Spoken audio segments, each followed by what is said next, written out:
अगला हमारा टॉपिक है कि आपने पाइथन ओपन कर लिया, इंटरएक्टिव मोड को जान लिया, स्क्रिप्ट मोड को भी समझ लिया, साथ ही आपने ये भी देखा कि पाइथन पे कैसे प्रोग्राम लिखकर उसे एग्जीक्यूट किया जाता है।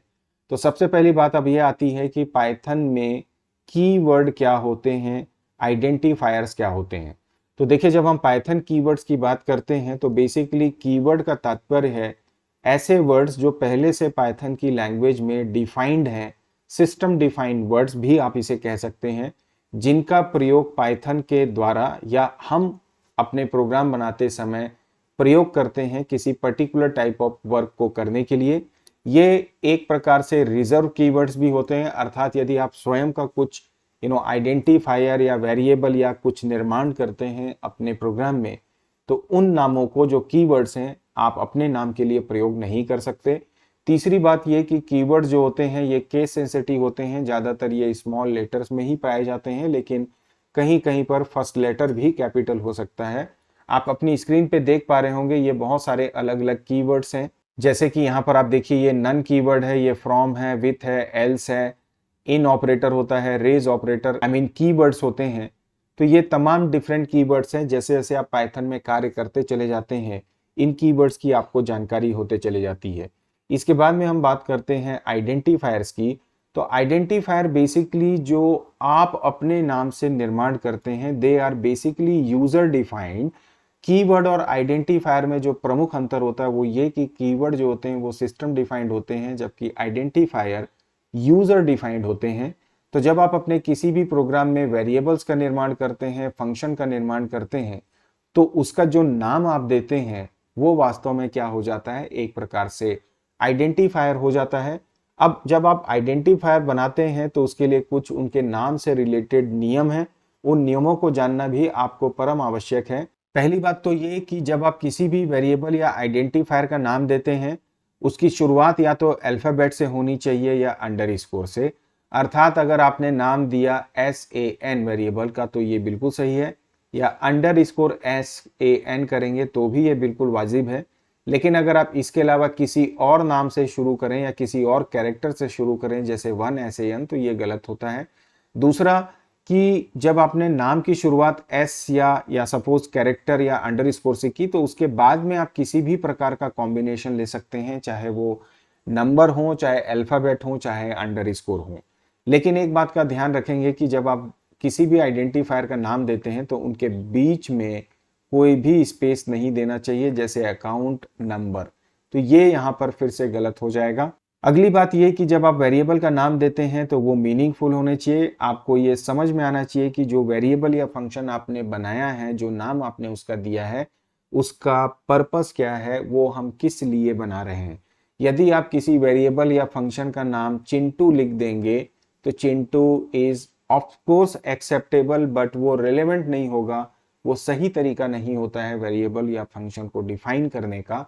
इसी प्रकार से जो कीवर्ड्स होते हैं उनको आप आइडेंटिफायर के रूप में प्रयोग नहीं कर सकते।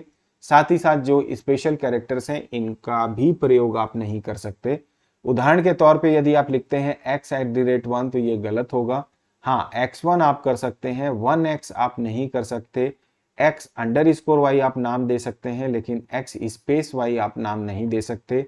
@mn आप नाम नहीं दे सकते, लेकिन mn_ आप दे सकते हैं। तो इस प्रकार से ये कुछ वेरिएबल या आइडेंटिफायर नेमिंग कन्वेंशन है, इनको आप ध्यान में रखेंगे।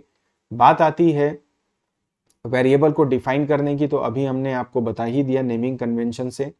वास्तव में क्या होता है, देखिए वेरिएबल का पर्पस क्या है। वेरिएबल, जब आप किसी कंप्यूटर सिस्टम में कोई प्रोग्राम बनाते हैं, हम सभी जानते हैं कि उसमें 3 स्टेप्स होते हैं। इनपुट होता है, प्रोसेस होता है, और उसके बाद में क्या होता है, आपका आउटपुट। आप इनपुट में क्या करते हैं, सबसे पहले डेटा डालते हैं, ये डेटा प्रोसेस होता है। प्रोसेस होने के बाद आपको इंफॉर्मेशन प्राप्त होती है, जिसे सामान्य भाषा में आप फिर से डेटा बोल सकते हैं। अब इन डेटा को जब आप इनपुट करते हैं तो इनको मेमोरी में स्पेस चाहिए होता है जहाँ पर वो स्टे करते हैं। उसी प्रकार से इंफॉर्मेशन भी जो होती है वो आपकी मेमोरी में जाके टेम्पररी स्टे करती है।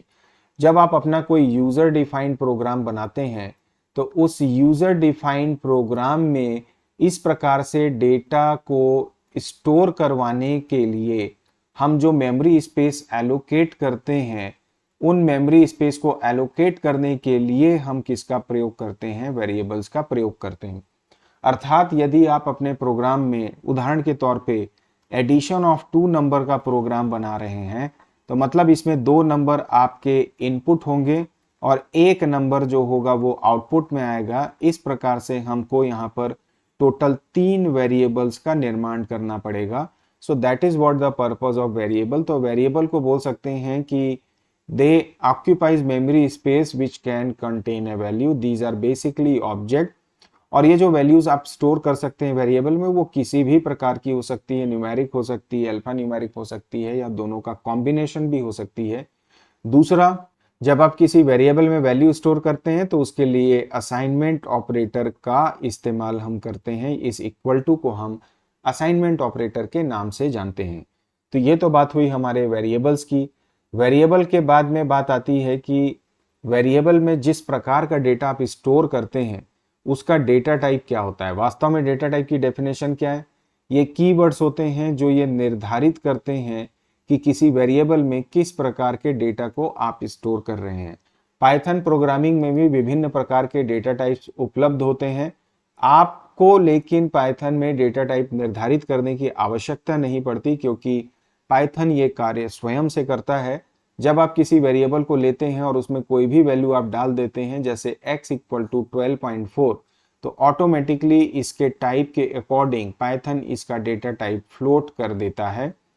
तो पाइथन में सपोर्ट किए जाने वाले डेटा टाइप को मैंने यहाँ लिस्ट के रूप में आपके साथ शेयर कर दिया है।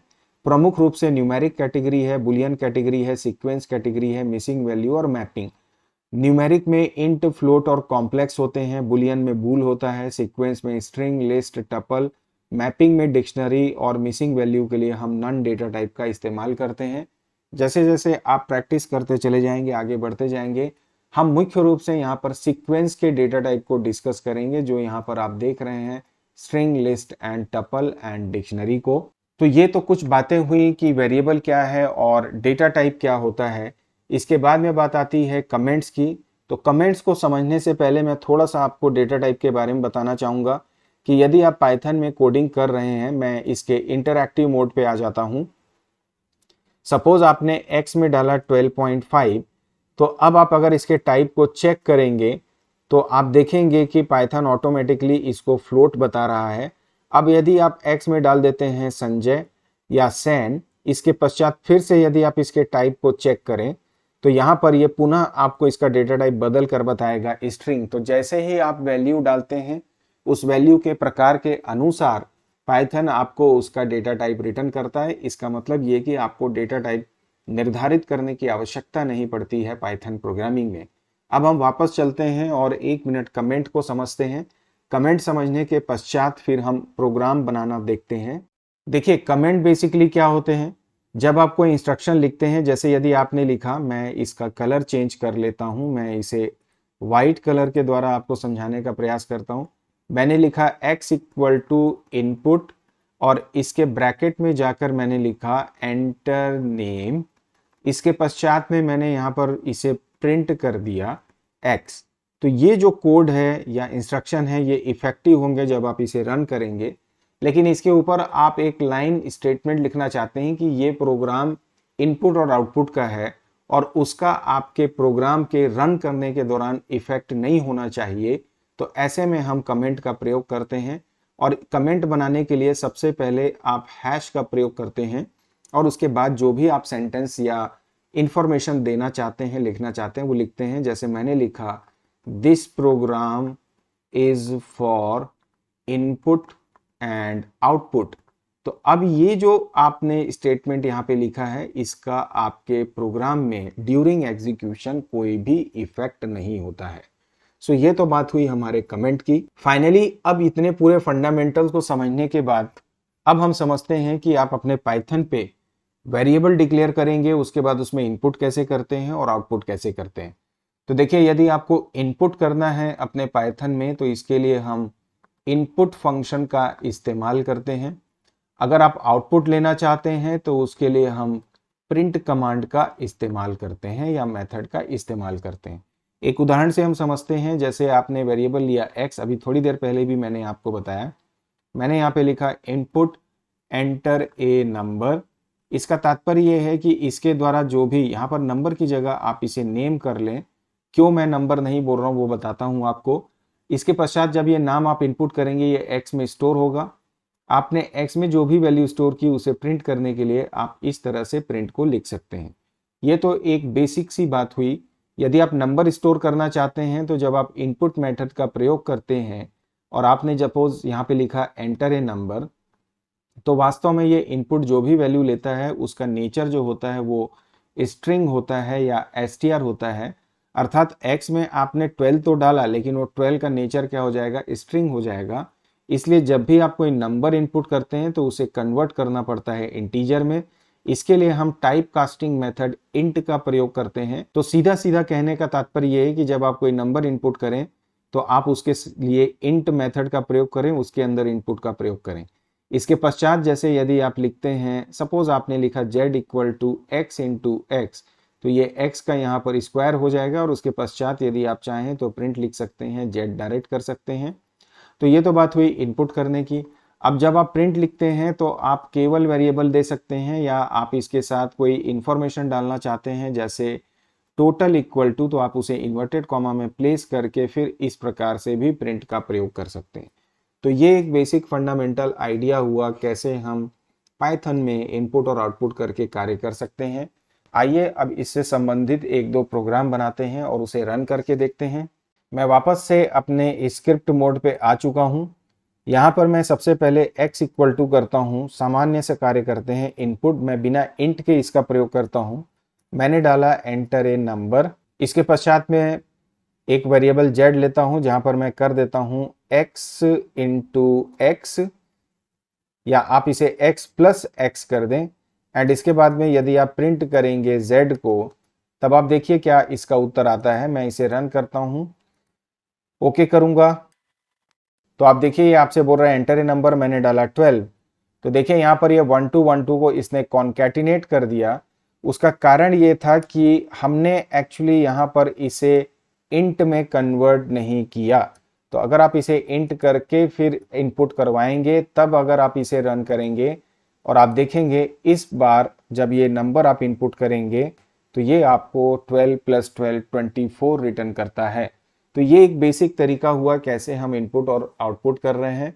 अब एक छोटा सा प्रोग्राम और देखते हैं जहां पर कि हम लेंथ और ब्रेड्थ को या एरिया ऑफ रेक्टेंगल निकालने का प्रोग्राम बनाते हैं। हमने जैसे यहाँ पर x लिया, मैं इसे l कर देता हूँ ताकि ये और समझ में आए कि किस लिए पर्पस है। लेंथ के बाद b ले लेता हूँ और सेम इसी प्रकार से यहाँ पर इसे भी कॉपी करके पेस्ट कर देता हूँ। यहाँ पर आप चाहें तो इसे लिख सकते हैं लेंथ और आप इसे लिख सकते हैं ब्रेड्थ। इसके पश्चात में जो L और B में आपने इनपुट किया आप उसे एरिया में स्टोर कर दीजिए। इसके लिए A ले लीजिए, यहाँ पर फॉर्मूला डाल दीजिए L इंटू B। इसके पश्चात में आप प्रिंट लिखिए और यहाँ पर आप लिख दीजिए एरिया ऑफ रेक्टेंगल इज, और इसके पश्चात कॉमा लगा के आप A को ले लीजिए। इस प्रकार से मेरा ये प्रोग्राम तैयार हो जाएगा। आप इसे रन करेंगे और पाएंगे कि हमारा एरिया ऑफ रेक्टेंगल का प्रोग्राम रेडी है। मैंने डाला लेंथ 12, ब्रेथ में मैंने डाला 4, तो आप देखिए ये आपको बता रहा है एरिया ऑफ रेक्टेंगल इज 48। तो इस प्रकार से आप बेसिक प्रोग्राम्स बना सकते हैं। आप यदि चाहें तो अपने एंड पे इस लेसन को पढ़ने के बाद में एरिया ऑफ रेक्टेंगल तो हमने बना लिया, आप पेरीमीटर ऑफ रेक्टेंगल का प्रोग्राम बनाएं, डिग्री से सेल्सियस कन्वर्जन का प्रोग्राम भी जरूर चेक कर लें। तो आपको एक बेसिक आइडिया लग जाएगा कि कैसे हम पाइथन कोडिंग में इनपुट और आउटपुट का कार्य करते हैं। तो ये था आज का मेरा सेशन बेसिक्स ऑफ पाइथन का, जहां पर हमने जाना वेरिएबल क्या है, डेटा टाइप क्या है, पाइथन के इंटरैक्टिव मोड क्या होता है, स्क्रिप्ट मोड क्या होता है, साथ ही साथ किस तरह से इनपुट और आउटपुट को करके पाइथन में एक सिंपल प्रोग्राम बनाया जा सकता है। तो चलिए आज के सेशन को यहीं पे एंड करेंगे और नए सेशन में मिलेंगे इसके अगले कॉन्सेप्ट के साथ में। Till then, keep practicing, keep learning and keep working hard, and please don't forget to like, share and subscribe my channel. Thank you for watching this video. Bye bye and take care.